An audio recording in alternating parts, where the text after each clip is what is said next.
I nod when I'm like on the phone with people. Like, are you How listening? you doing today?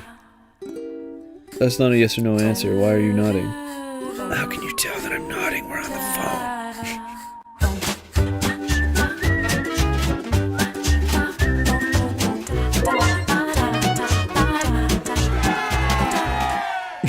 Hey buddies! Welcome back to Chris and Andy Play. My name's Chris. Hey.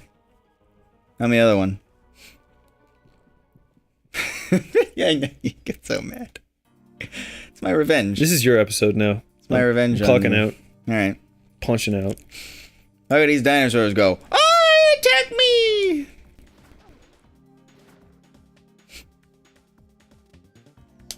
I can't do it. I gotta say something. Like, I mean, I'm a tension whore. I know. Yeah. Oh, man. So, on the previous episode, if you were paying attention, well, anyways, we were talking about, like... If you were paying attention, whatever. No, we were talking about Potter and, like, voice changes and how I'm upset by, like, things that don't make sense and stuff. How do you feel about, like, battles in space where you can hear everything that's happening? You can hear. I don't like it. I don't like it. There was one movie. Where do I go? The only one movie I can think of where they don't do it, and it feel like they don't put like there is noise. Unfortunately, it's like really muffled though, right? No, not even muffled. It's like when there's like lasers and explosions and stuff like on screen. There's nothing, but there's like a sort of fourth floor. There's like a hum or like there is a space noise going on in the background. Like there would be nothing. Like it would just be silent. But if I recall it properly, this is Wing Commander, the film, which is not a good film by any means, based on the award-winning video game series from the 90s. Yeah, it's funny. Which like, is... I think it was a few episodes ago you brought up the game, and I was just immediately thinking of the movie, but I was like, I don't need to say anything. Yeah. But the film, as far as I know, like, as far as I recall, they did not put any, like, sound effects in the space. They did put, like, there was something there to just get away from the silent film aspect of it, because when you're actually watching film and everything just goes silent, immediately you don't think about like how you just start thinking about like, oh, did something break? Is something wrong now?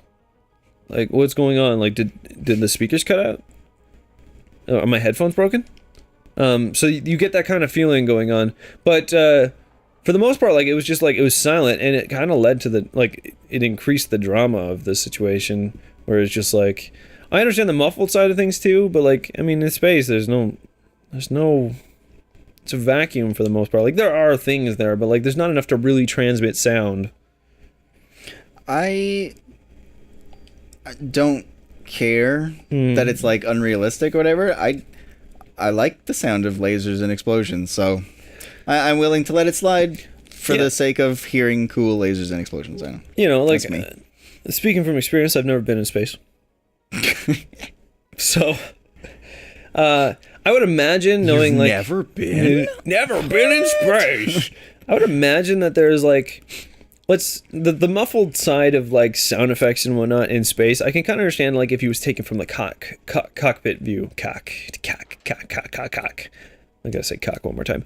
From the cockpit view, because, like, sound vibrations can travel through, like, things that are not, like, fluid, right? Like, I mean, you knock on a table and your ear's against it, you're gonna hear it, right? So, if a laser is making a giant vibration, like, that's gonna travel through, and you'd probably hear, like, something muffled. It wouldn't sound like the same it would in, like, atmosphere from the outside, but you would probably hear something like that. So I can kind of see that, and it makes a better environment. But, like, if you're just, like, in space, you know, as like a camera with a microphone, there's nothing gonna happen. Or if you're in space in a spacesuit, you're incredibly isolated from everything else.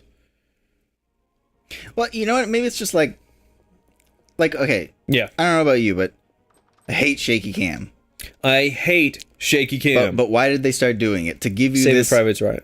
Not when, why? Yeah, I know. To give you this, like, you're in the action. It has like a gritty documentary type feel, like you're there. Well, even in But that, like it's stupid as shit because nobody wants to be in a movie. They want to observe the movie. well, that's what pissed me off about the first Transformers movie more than anything else. Is like they awful shaky cam. yeah, well, it's I mean like they go to the extent of to create such.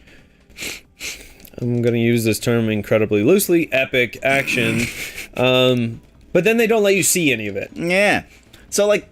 It's just like that. Like, if you see something in space, we're not there. We're not actually in space like the characters are. We're just observing it. So, yeah. What does it matter if we're observing it a little inaccurately? I don't know. Yeah, Transformers.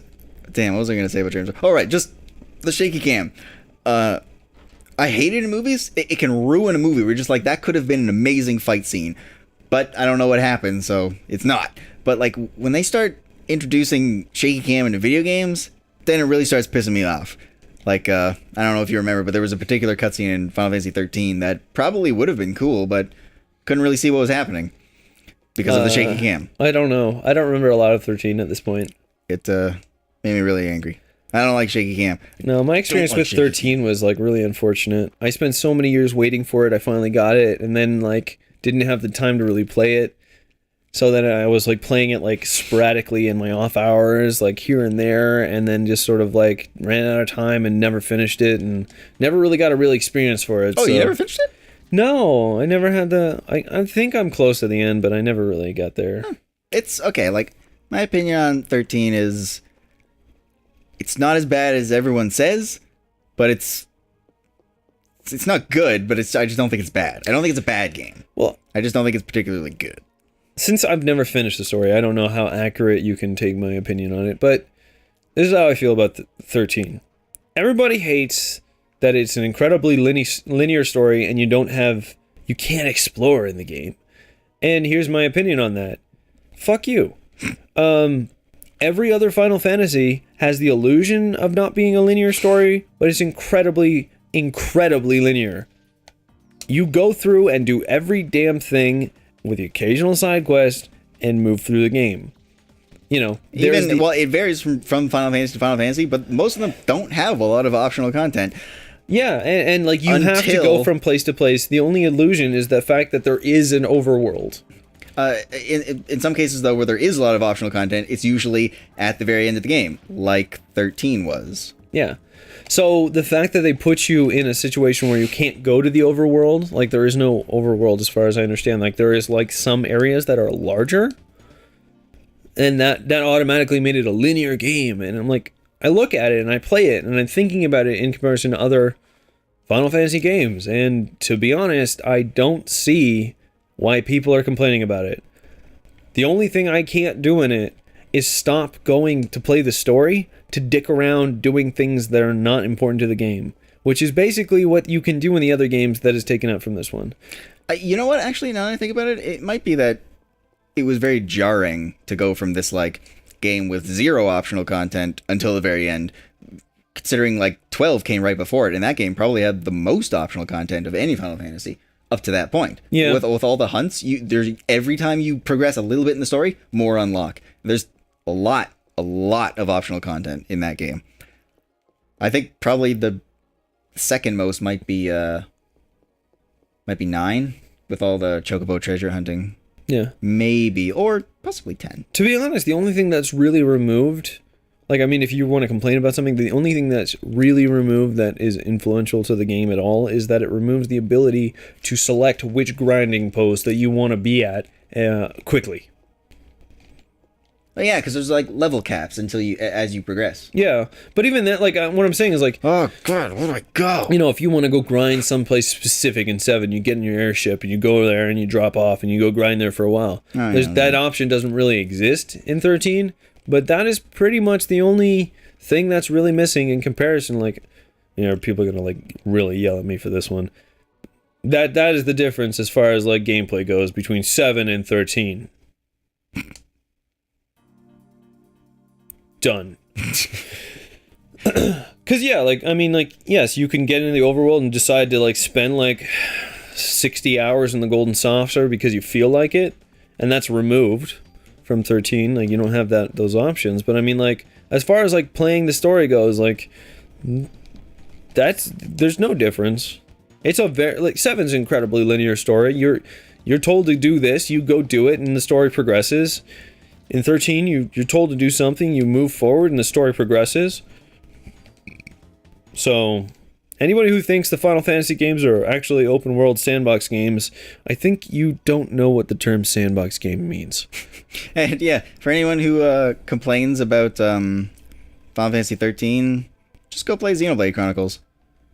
There you go. It's crazy open world. It's practically an MMO. It's basically an offline MMO with a pretty awesome sci-fi story.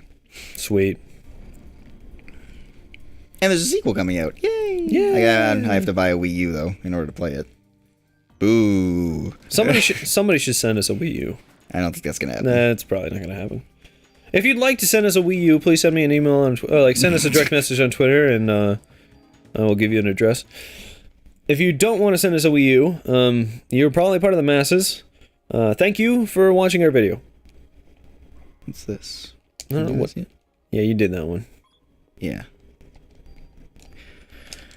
I don't know where to go. It's probably like, you know what? I bet there's like a key or something in that security office. Did you go down the ladder to the first floor from the outside of the building? No. Oh, look where I am. Well, maybe that's where you need to go. There was a door. There was like a drawer in the security office that looked like I could interact with it. It looked different than everything else in there, but I couldn't. Maybe I just wasn't on the right angle or whatever, but... Oh, what's this? Hey, it's a box. Maybe you get an offense +1. I didn't even get to finish what I was saying. I would have said 2 for the record, but it was an offense plus, so it's a win in my book. Yeah, totally. Did you already used it? Yeah, I used it. Good. Oh, it was here? Cool. Look at that, guys. Oh. No, one guy in the middle is totally... Something here. I would not want to meet an actual person that looked like that. You imagine meeting that guy in a bar? Yeah. That's the guy that you don't want as a wingman in a bar. This is the one who was like, you'd bring him to the bar and they'd be like, hey guys, what's going on? And you'd be like, yeah, we're finally here at the bar, we're partying. And you see that one girl, you're off in the corner, and you're like, hey, she looks more than adequate. And you're like, I'm gonna go over there, and the wingman's just like, yeah, I got this. And you go over and like, and he just takes out of his man purse a fan of bacon. And he's just waving himself, and he's like, I smell like bacon. And you're like, well, that's it. That's done. My game's gone. How do I get back to the security office? Oh, I don't recall. I think I've gone everywhere, so it must be I missed something somewhere I've already been. Yeah. Oh, was it on the 3rd floor? I think it was on the 3rd floor. That was on the floor for sure. It was definitely in the museum. I can guarantee that. All right, and there was something on the 4th floor. It was a goo door that I couldn't open, so that could be a thing. I don't know what to do. No, I was just here. You were here, yeah. Just here. Yeah, you were doing something. I need a key for everything. Did you have a new key? Did you? Oh, no, I danger! have not picked up any keys. Might have to look it up in between episodes. Yeah, but as a bonus, you're not getting destroyed by these enemies anymore. That's. I was never getting destroyed. The only enemies by these enemies, I guess. No, yeah, the only enemies that kind of posed any real threat were the warehouse. Yeah, those guys monsters. are jerks. They hit way harder than these guys. Yeah, stupid warehouse. Yeah, I've optional leveled a bit. Garbage. What's that red button do? Does it do anything? There's like 2 red buttons. There's one beside a green one, and there's one, or it's tealish, and there's one on there. Does it do anything? I feel like you should be able to press that, right? That looks like a pressable element. Well, it's there because a real museum would have those, and it would tell you about things. Yeah, but they're not like huge and big like that. You wouldn't really see the pressable. You're missing a box. I already got what's in it. Okay. It was like a medicine, and I replaced it with a lesser medicine. Oh. So I don't need to pick up the lesser medicine. Oh. Where do I go? I don't know. What do I do? I don't know. At least in my defense, this was not like I skipped dialogue, so I don't know where to go. I just now you're in a real dungeon. Now you gotta figure it out. Yeah. Okay. Hey, there's an elevator. Have you tried using the elevator yet? Yeah. Where does that take you? Different floors. Oh. I suppose that's what elevators do. Kill these dino guys. Dino guys, dino wise, dynamite! Goodbye. See you next time with Chris and Play. Yeah! It's dirty. Skeet, skeet, skeet. Yeah, but like, you know what I liked about that particular voice? It didn't sound like maniacally crazy or anything. It just sounded like, oh yeah, that guy could really kill me. I legitimately feel fear. It wasn't over the top Hollywood evil. It was just It wasn't like, my bad guy. holy shit, yeah, fuck you. That's why Daniel's in the game. That's why he's always just 2 minutes behind Aya, so he could do that.